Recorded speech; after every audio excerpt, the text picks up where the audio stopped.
Hi, Chris Adamo here from balloonpro.co. This is a quick tip.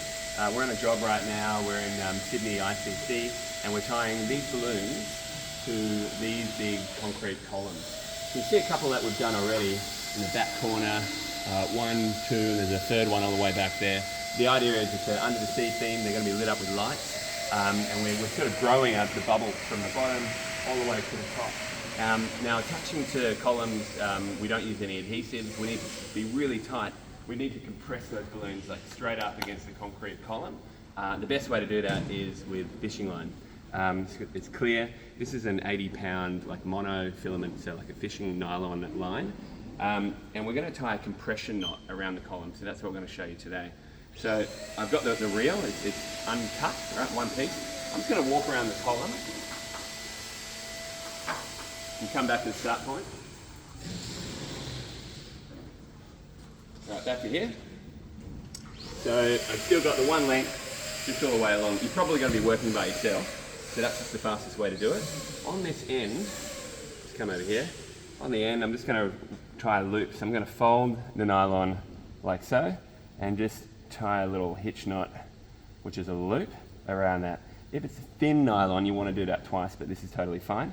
I can drop it and grab the other length. Now, actually before you drop it, what you want to do is just sort of equalize it and work out where the end is, okay? So this is my start.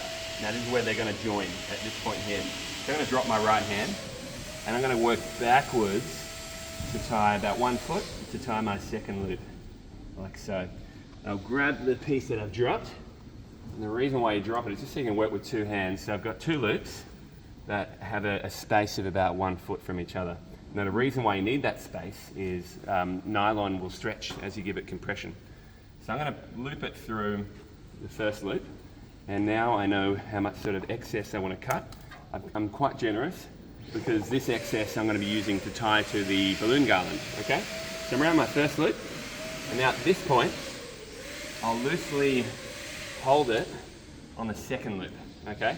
Now why I'm doing that is because I'm going to walk up the column up the ladder. So we'll do that next, but just down here at the ground level, I'll show you what I'm going to do when I'm up that ladder. Okay, so one loop, back to the second loop.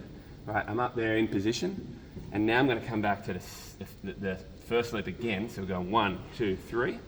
And as you can see, when I tighten that, this is our compression knot that I've shown you all before, right? This is really tight, okay? So I'm going to loop that around, tie that off, and this point is where I'm going to be pushing my balloons once I'm up there. But before we tie that, I'll just show you how easy it is now to have that prepared at ground level. And with our ladder in place, I'm just going to, with one hand, with it all a bit loose like this, walk up the column. Just sort of shaking it as you go. Alright, so now we have the height that we want. And I'll tie it in place as we said. Hope that helps.